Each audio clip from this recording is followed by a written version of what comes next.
வணக்கம், நான் உங்கள் ஷெப்தினா. Welcome back to ஷெப்தினாஸ் kitchen. எல்லோரும் எப்படி இருக்கீங்க? நல்லா இருக்கீங்களா? இன்றைக்கி நம்மளோட கிச்சனில் பார்க்க போகிற ரெசிபினா தேங்காய் பொடி. நம்ம வீட்டில் எப்பவுமே தேங்காய் இருக்கும். அந்த தேங்காய் வச்சு ஒரு பொடி பண்ணலாம். அதாவது நம்ம இட்லிக்கு தோசைக்கு தொட்டு சாப்பிட்ற மாதிரி. பெரும்பாலும் பார்த்தீங்கன்னா பருப்பு பொடி இல்லை வேறு என்ன இட்லி மிளகாய் தூள் வந்து நீங்கள் பண்ணியிருப்பீங்க. ஆனால் இந்த தேங்காய் பொடி பார்த்தீங்கன்னா இந்த தேங்காவை நல்லா திருவிட்டு அதுக்கப்புறம் உளுத்தம் பருப்பு, காஞ்ச மிளகாய், புளி, இஞ்சி இதெல்லாம் போட்டு பண்ணியிருக்கோம். ரொம்ப ஒரு அருமையான ரெசிபி. இந்த பொடி ரெடி பண்ணி நீங்கள் ஒரு 10 நாள் வச்சு கூட வச்சு சாப்பிட்லாம். பர்டிகுலராக வச்சு சாப்பிட்லான்னா ஃப்ரிட்ஜில் வச்சு நீங்கள் அப்பப்போ தேவையான அளவுக்கு எடுத்துக்கலாம். ஏன்னா இதில் காரம், அந்த தேங்காயோட டேஸ்ட்டு, உளுத்தம் பருப்போட வாசம், அந்த மிளகாவோட கார தன்மையும், அதுக்கப்புறம் அந்த புளியோட தன்மையும் இது எல்லாமே போட்டிருக்கோம். நீங்கள் நார்மலாக பண்ணுற மெத்தடில் இருக்காது. இந்த மெத்தடில் பண்ணுற இந்த தேங்காய் பொடி கண்டிப்பாக ட்ரை பண்ணி பாருங்கள். இன்கேஸ் உங்கள் வீட்டில் கொஞ்சம் தேங்காய் அதிகமானாலும் அந்த டைமில் இந்த மாதிரி பொடி பண்ணி வச்சுக்கலாம். நீங்கள் அப்பப்போ யூஸ் பண்ணிக்கலாம். ரொம்ப சூப்பரான ரெசிபி. ஒன்ஸ் நீங்கள் வீட்டில் பண்ணி பார்த்துட்டிங்கன்னா இதை வந்து விடவே மாட்டீங்க. அந்தளவுக்கு சூப்பராக இருக்கும். இப்போ இந்த ரெசிபிக்கு தேவையான பொருட்கள் என்னென்னு சொல்லி பார்த்துருங்க. அதுக்கப்புறம் செய்முறையை பார்க்கலாம். இந்த தேங்காய் இட்லி பொடிக்கு தேவையான பொருட்கள் பார்த்தீங்கன்னா பெரிய சைஸில் ஒரு தேங்காய், புளி ஒரு 2 சின்ன துண்டு, பொடிசை நறுக்கிய இஞ்சி 1 டீஸ்பூன், சீரகம் 3 டீஸ்பூன், உளுத்தம்பருப்பு 6லேருந்து 7 டேபிள் ஸ்பூன், காய்ந்த மிளகாய் 12லேருந்து 15 நம்பர், பூண்டு 6லேருந்து 8 பல்லு, சில்லி பவுடர் 1/2 டீஸ்பூன், வெல்லம் சிறிதளவு, உப்பு தேவையான அளவு, பெருங்காயம் 1/4 டீஸ்பூன், கருவேப்பிலை சிறிதளவு, தேங்காய் எண்ணெய் சமைக்கிறதுக்கு தேவையான அளவு. இந்த ரெசிபிக்கு தேவையான பொருட்கள் இவ்வளோதாங்க. ஃபஸ்ட் நம்ம என்ன பண்ணுறோம், இந்த ரெசிபிக்கு தேங்காய் எண்ணெய் மட்டும் தான் யூஸ் பண்ணணும். இந்த இடத்துல கடலெண்ணெய், நெல்லெண்ணெய், ரீஃபண்ட் ஆயில் யூஸ் பண்ணலாமல் கேட்டோம்னா கண்டிப்பாக வேண்டாம். தேங்காய் எண்ணெய் யூஸ் பண்ணும்போது தான் அந்த வாசனை நல்லா எடுத்து கொடுக்கும். இதுக்கப்புறம் இஞ்சி பொடிசாக கட் பண்ணி போட்டிருக்கோம். இந்த இஞ்சி எதுக்காக நம்ம இந்த ரெசிபி சேர்க்குறோன்னு கேட்டிங்கன்னா, நம்ம வந்து தேங்காய் அதிகமாக சாப்பிடும்போது சில பேருக்கு மந்தமாக இருக்கும். அந்த மந்தத்தை போக்குறதுக்கு இஞ்சியோட ரோல் வந்து ரொம்ப முக்கியமான ரோலாக இருக்குது. அதில் இஞ்சி போட்டிருக்கோம். இதுக்கப்புறம் புளி பார்த்திங்கன்னா ஒரு 2 சின்ன துண்டு. இந்த புளி எதுக்காக நம்ம யூஸ் பண்ணுற கேட்டிங்கன்னா, நம்ம காஞ்ச மிளகாய் போடுறோம். அந்த காஞ்ச மிளகாய் கொஞ்சம் புளிப்பு தன்மை இருந்தால் நல்லாயிருக்கும். அதனால தான் நம்ம என்ன பண்ணுறோம், பச்சை புளியை டேரெக்டாக அந்த எண்ணெயில் போட்டு 2 நிமிஷம் வதக்குறோம். கொஞ்சம் வதக்கி முடித்த பிறகு சீரகம். இந்த சீரகம் பார்த்திங்கன்னா நல்லா செரிமானம் கொடுக்கறதுக்கு சீரகம். அதனால தான் நம்ம என்ன பண்ணுறோம், இந்த சீரகம் போட்டிருக்கோம். அதே டைமில் சீரகம் கொஞ்சம் கூட அதிகமாக போடுவோம். நார்மலாக வந்து நீங்கள் வீட்டில் சமையல் தாளிப்புக்கோ இல்லை வேறு எதாவது ரெசிபி பண்ணும்போது ஒரு 1/2 டீஸ்பூன் இல்லை 1 டீஸ்பூன் போட்டுருப்பீங்க. ஆனால் இந்த பொடிக்கு வந்து ஒரு 3 டீஸ்பூனாக போட்டால் நல்லாயிருக்கும். இதுக்கப்புறம் உளுத்தம்பருப்பு. இந்த உளுத்தம்பருப்பு தேங்காயோட சேர்த்து நம்ம வறுத்து சாப்பிடும்போது பார்த்திங்கன்னா உங்களுக்கு நல்ல வாசம் கொடுக்கும். அதனால தான் உளுத்தம்பருப்பு போட்டிருக்கோம். இதுக்கப்புறம் காஞ்ச மிளகாய் காரத்துக்கு ஏற்ற மாதிரி 12லேருந்து 15 நம்பர் காஞ்ச மிளகாய் கொடுத்துருக்கோம். இதெல்லாம் போட்ட பிறகு கொஞ்சம் பச்சை கருவேப்பிலை. இந்த பச்சை கருவேப்பிலை கொஞ்சம் தாராளமாக போடலாம். கம்மியாக போட வேண்டிய அவசியம்லாம் இல்லை.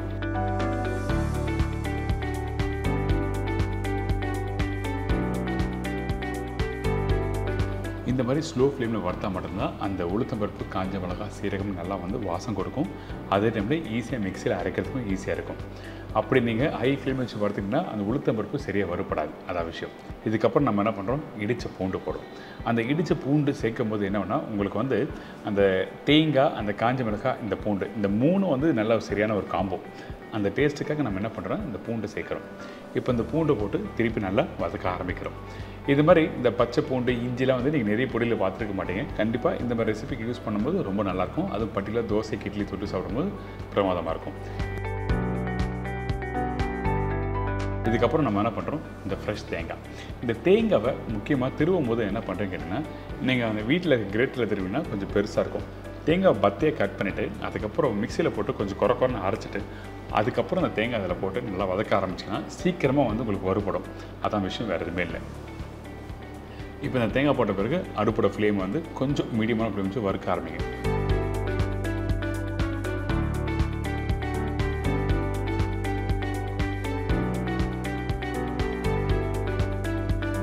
கொஞ்சம் வறுக்க ஒரு 2-3 நிமிஷம் கழிச்சு பார்க்கும்போது பார்த்தீங்கன்னா உங்களுக்கு தேங்காய் இந்த மாதிரி கலர் மாறி இருக்கும். அதாவது லைட் ப்ரௌன் கலர் வந்திருக்கும்.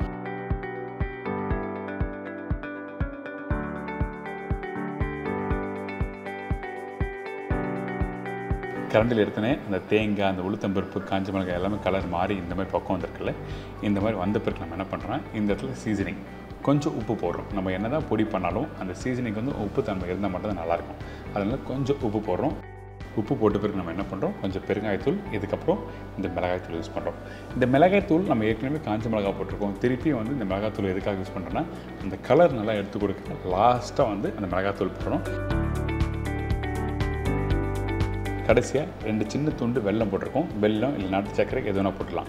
இந்த மிளகாத்தூள் போட்ட பிறகு நம்ம என்ன பண்ணுறோன்னா அந்த கடாயில் இருக்க சூட்லேயே வந்து நீங்கள் மிக்ஸ் பண்ணி எடுத்தால் உங்களுக்கு வெந்துடும். இதெல்லாம் போட்ட பிறகு ஒரு தட்டில் எடுத்து வச்சுட்டு அதுக்கப்புறம் சூடு ஆறின உடனே நீங்கள் மிக்சியில் போட்டு அரைச்சி எடுத்தீங்கன்னா உங்களுக்கு சூப்பராக இருக்கும்.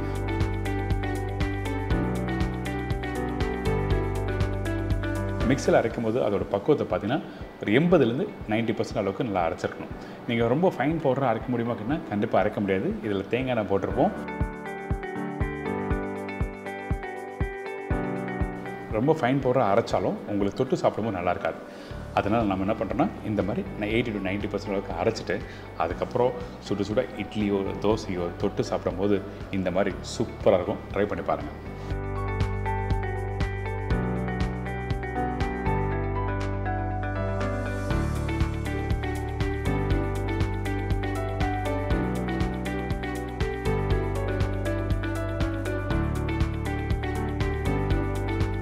என்னங்க இந்த தேங்காய் பொடி எப்படி பண்ணி தெரிஞ்சிருக்குல்ல?